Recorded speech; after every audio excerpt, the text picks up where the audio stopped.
Estou batendo um papo com o senador Jorge Viana, que foi cotado pela imprensa para assumir a primeira vice-presidência do Senado neste debate dentro do próprio PT. E ele disputava com nomes fortes, como a própria vice-presidente agora, Marta Suplicy. Se não me engano, estava o nome também do senador Humberto Costa. Não, o Pimentel. O Pimentel, exatamente. Não, no fundo, assim, quem estava... Mas foi muito especulado pela grande imprensa nacional. Porque é normal.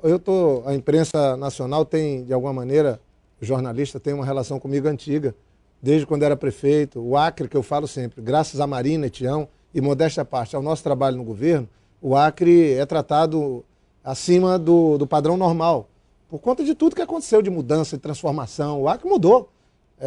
Mudou para melhor, graças a Deus, saiu de uma situação de caos e vive hoje uma referência em muitos aspectos. E o Tião está levando essa bola para frente. Então, o PT tinha a possibilidade de indicar a primeira secretaria do Senado ou a primeira vice-presidência. Nós fizemos a opção da primeira vice-presidência. E ficou a Marta. Eu aqui digo para você com toda a sinceridade, desde o começo, o Aníbal é testemunha disso, meu parceiro senador Aníbal, eu falei para os amigos, eu vi que tem muitas vaidades, nossa bancada é grande, é a segunda maior bancada, e é sempre um querendo isso, aquilo. Eu falei, eu nesse primeiro ano, eu vim aqui para conhecer o terreno, tomar pé e trabalhar muito, mas marreco novo, vamos mergulhar mais raso, né? Eu gosto disso, eu acho que eu tenho uma responsabilidade enorme de fazer um mandato espelhado no do Tião, olhando para o da companheira Marina, mas eu falei para ele, então não fui candidato a nenhum cargo desses importantes, ajudei na articulação para a gente ter paz, tanto é que estava uma confusão da Marta com o Pimentel, nós falamos, então tá, fica um ano, o outro fica o outro ano. E aí a Marta ficando esse primeiro ano, provavelmente o Pimentel fica o segundo ano. Estamos dividindo. Mas a partir de um ano lá, esse ano dá para trabalhar, porque senador é igual ao outro. Só são 81, num país de 200 milhões de pessoas. Então a responsabilidade é grande e a cobrança também para mim. Então eu estou firme nesse propósito de trabalhar, mas agora, semana que vem, as comissões nós vamos definir e nas comissões tem um espaço para trabalhar fortemente, para poder ajudar a presidente Dilma, ajudar o Tião e ajudar o Brasil. Falávamos no bloco anterior sobre a reforma política e eu lhe questionei se havia um clima, já que na própria agência Senado há uma matéria dizendo há um clima interessante para que a reforma política aconteça. E olha só, o voto proporcional com lista aberta ele tem sido muito criticado, que é o modelo atual que permite, por exemplo, casos como o do nosso acreano Enéas, em 2002, o do Tiririca agora, em 2010, que trouxeram na bagagem outros políticos que tiveram votação muito inferior, incompatível com o número de votos necessários para se eleger. Enfim, o senhor, assim como o senador Humberto Costa do PT, que também defende o financiamento público de campanha, o senhor acha que há um clima favorável para a reforma política já este ano? Olha, eu particularmente acho que esse é o dever de casa do Senado e da Câmara. Se o Senado e a Câmara não tiverem a capacidade, num ano que não tem eleição, de fazer a reforma política, nós não fizemos o dever de casa.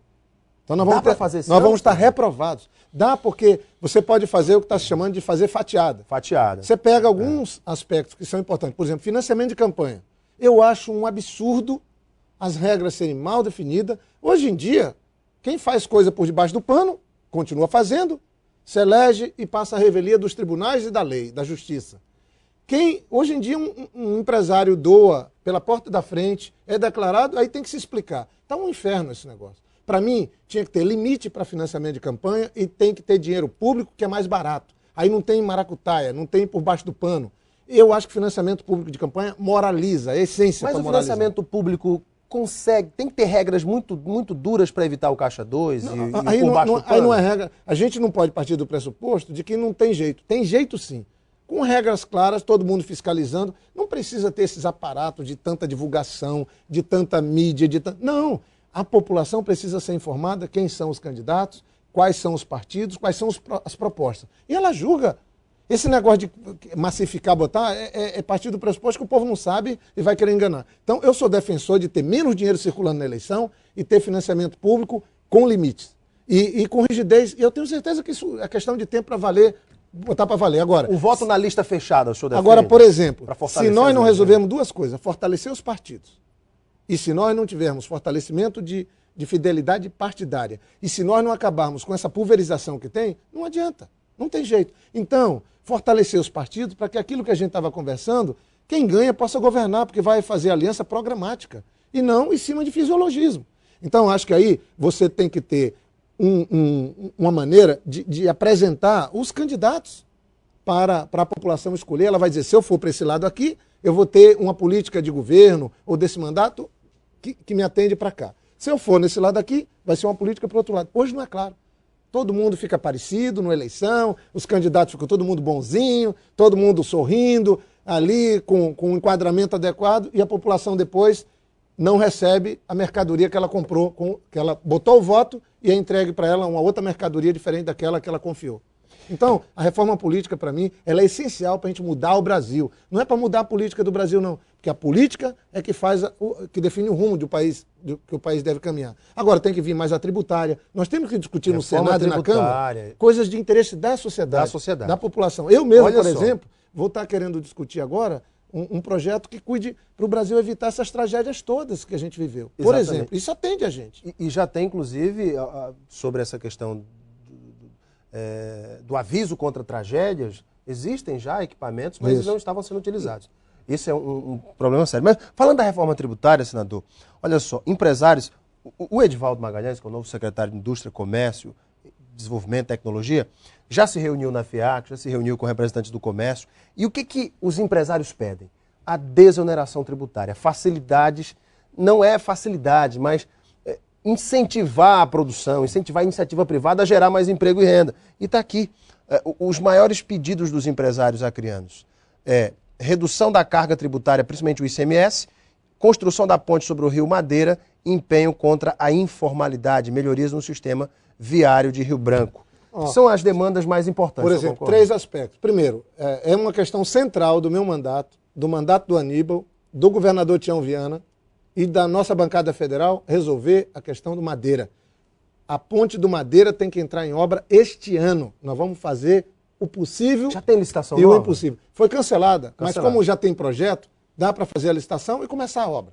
Começar a obra este ano. Isso é um desafio. Porque é uma vergonha o que é uma vergonha. Ali. A outra questão que diz respeito, um estado pobre igual o Acre precisa de recursos. O Acre não tinha nada.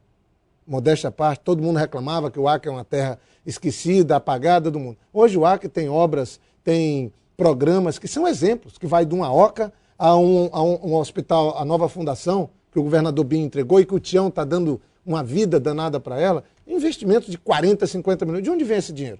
Vem da Receita. Então nós não podemos também partir do pressuposto que não, vamos deixar de arrecadar. Eu, quando assumi a prefeitura, eu tinha uma regra. Ninguém pagava IPTU. Eu falei, olha, vocês vão ver o prefeito trabalhando honestamente. Tinha fila até 10 horas da noite para pagar o IPTU. Porque a gente falou, vai pagar bem pouquinho, vai pagar menos, mas todo mundo paga. Aí o povo paga. Porque as pessoas, no fundo, elas não se importam de pagar. Para ver uma obra revertida. Desde que seja pouco, não pode ser muito. Porque ninguém gosta de pagar imposto. Ainda mais imposto é imposição. As pessoas até topam pagar, desde que não seja muito e que ela veja um resultado. Agora, o pior do mundo é pagar muito e não ter resultado, como era o Acre. Agora não, a gente está vendo. O Acre também, o presidente Lula foi generoso com a gente. Sem o Lula, sem o padrinho Lula, não tinha estrada, não tinha as obras todas que nós fizemos. Foi uma soma com a eficiente recuperação do Acre com o governo federal. É isso que estamos trabalhando. Agora, eu sou favorável de diminuir a carga tributária, e reforma tributária é para isso, e a reforma tributária tem que envolver prefeituras, governos, governo federal e legisladores. Agora, Alain, vamos pegar um exemplo da CPMF. Nós tínhamos um imposto que o dinheiro ia para a área social e uma parte para a saúde. Saiu. Hoje, eu duvido um prefeito, um governador que aguente bancar o financiamento da saúde. Mas em contrapartida o governo continua arrecadando muito. Não. Mas foi tirado mais de 40 bilhões do governo federal. Mas vou pegar um exemplo. A presidente Dilma lançou agora, anteontem, um programa chamado Remédio para Hipertenso e para Diabético. De graça. As farmácias que ela tinha populares. prometido. Sabe quanto custa o programa? 500 milhões por ano. Quem que vai pagar? 500 milhões. Mas o problema do Brasil não é o que os economistas dizem, que o Brasil até que arrecada bem, o problema é que gasta mal. Mas economista é muito falador, meu irmão. Eles resolvem tudo nas palestras, mas aí quando vai lá não pega pra capar, não funciona. Porque aí tem alguns ralos, o ralo da burocracia, eu o ralo acho da que, corrupção. Assim, a corrupção é uma doença ainda, porque gasta-se mal, você tem coisas muito caras. Obras superfaturadas. Isso aí, para mim, é uma coisa pesada que tem que ter muita atenção. Agora, Um exemplo, por que a gente não diminui a carga tributária e por que junto com a diminuição, que é a reforma, que eu defendo que os empresários precisam pagar menos imposto porque eles já estão gerando emprego, estão gerando renda, está movimentando a economia. Então eu sou defensor dessa tese. O pessoal que está excluído lá no serviço informal, não vamos brigar com eles não. Quem está às vezes no meio da rua sem nada, é porque ele não encontra um jeito de se legalizar. Esses têm que ser convidados para se legalizar com quase nada de imposto. Vamos aperfeiçoar isso. Como o empreendedor individual, por exemplo. Exatamente, mas melhorar isso, facilitar mais ainda. Agora, um exemplo de melhoria. Por que a gente não pega um imposto ruim, que a gente tem hoje nesses 37% de carga tributária, vamos tirar pega um pedaço desse, a gente joga fora e diminui. E um outro pedacinho disso aqui vai ser um novo imposto, uma nova fonte exclusiva para a saúde. Aí pronto, você faz a diminuição da carga tributária e melhora um dos impostos que pode vir até no cheque, porque é eficiente, todo mundo paga. Tem gente que não queria aquele descontinho no cheque, porque para uma pessoa sair lá 0,0 tanto o cheque dele, não é problema. Mas para quem está roubando, fazendo lavagem de dinheiro, ele não quer ser pego.